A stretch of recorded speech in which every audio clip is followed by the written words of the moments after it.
I'm thrilled to be here with all the IAM people who, throughout the United States, are working hard to maintain the United States' competitiveness. You know, yesterday I met with 751. 751. Yeah.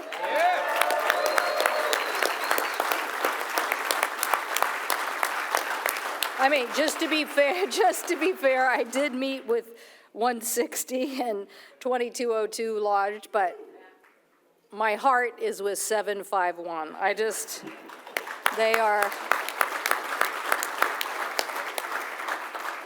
They are the backbone of the Washington economy. And I know that it has been a busy day in the Washington, D.C. area talking about aviation. I can just tell you this: it's time to invest in workers and stop taking profits over safety. If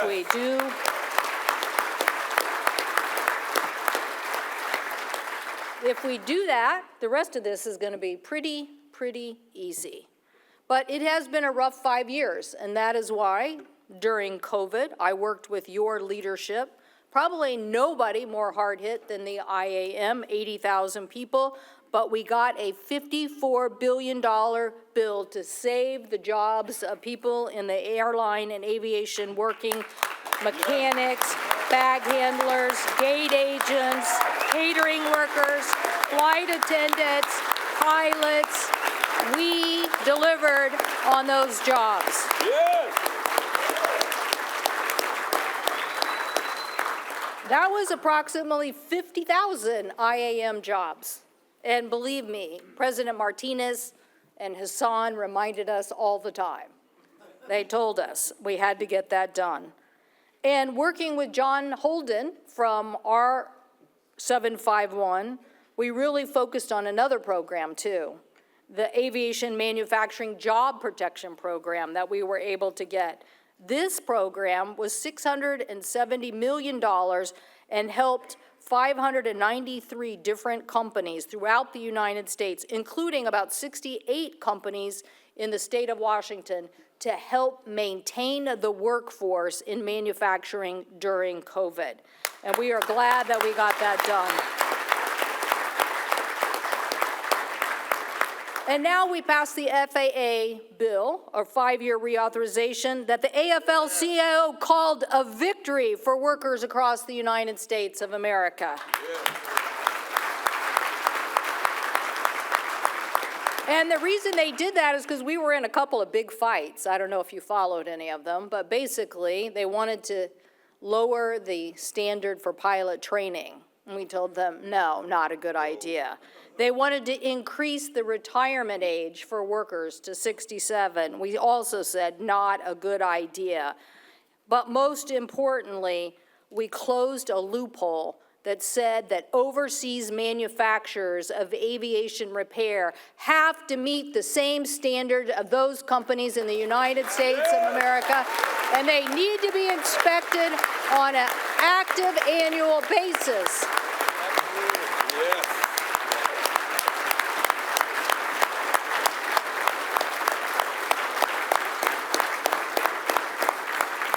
So I think about one other aspect of the FAA bill, and we worked in partnership with you. We dedicated $60 million in that bill for the Aviation Workforce Development Grant Program, including something that you all requested, a new aviation manufacturing technical worker grant program, so we can train and skill the workforce of tomorrow today. That is what we got done in that legislation. But you know, I spent the last couple of years literally working on what was called the CHIPS and Science Act. And when you think about it, it seemed kind of straightforward. All of a sudden, America looked up and the majority of chips were made outside the United States in Taiwan. Literally, we had gone from about 35% of the supply chain to down to 12, and we were heading even further south. And we passed that legislation because we wanted to say that the United States can never fall behind in a critical manufacturing sector, and it's time to bring the supply chain back. Ladies and gentlemen, it is time to bring the aviation supply chain, manufacturing supply chain back to the United States and build product here where we can compete, where we can innovate, where we can deliver high-wage jobs and show people that that is how you get profits. That is how you get profits. That is how you get profits. By taking the innovation that is happening in manufacturing, driven from the bottom up, from a skilled workforce that knows where the savings and innovations are, and that makes you successful in aviation. Now, I'm just looking up the numbers. Boeing is saying demand for planes over the next, till 2042, 42,000 airplanes, 42,000 airplanes. According to the Bureau of Labor Statistics, they are saying that aerospace engineering employment is supposed to grow 6% over the next, until the next several years, from 2021 to 2031, 6%. Okay, so all we have to do to chase that demand is train and skill workers here in the United States, streamline the supply chain, bring manufacturing back. And that is why I love the Machinists Institute. You say it all.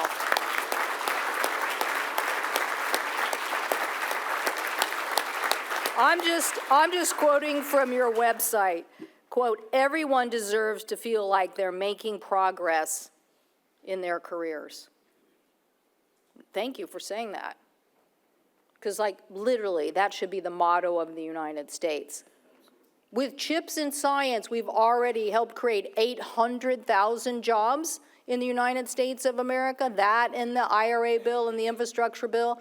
If we go back to creating 2 million manufacturing jobs, we will be back to doing something we owe to the American people, to keep the brand of the United States, to actually grow middle-class jobs again in the United States of America.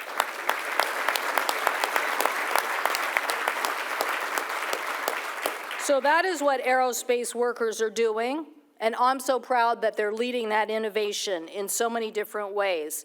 NASA's support for a commercial crew mission that's going to put the first woman and first person of color on the moon. We're going to help deliver that program. And we're going to deliver on the next generation of thermoplastics so the United States can capture the majority of those 40,000 planes that need to be built in the United States of America. And IAM is sponsoring the Spokane Thermoplastic Tech Hub so we can train and skill workers for this next generation of technology. So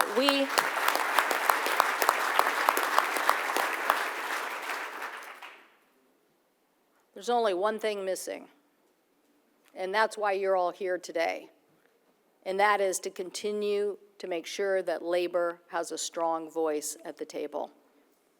When I see what's happening now in the negotiations between SPIA and Machinists and Boeing, trust me, we have to have strong labor laws, and that is why we have to have people here that will make the PRO Act the law of the land in the United States of America.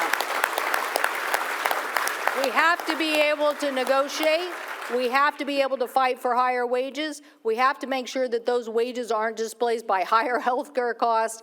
And you have to let us do the job that you all do every day. Innovate, grow the middle-class economy in the United States, and make us the continued leader of aerospace manufacturing around the globe. Thank you all very, very much.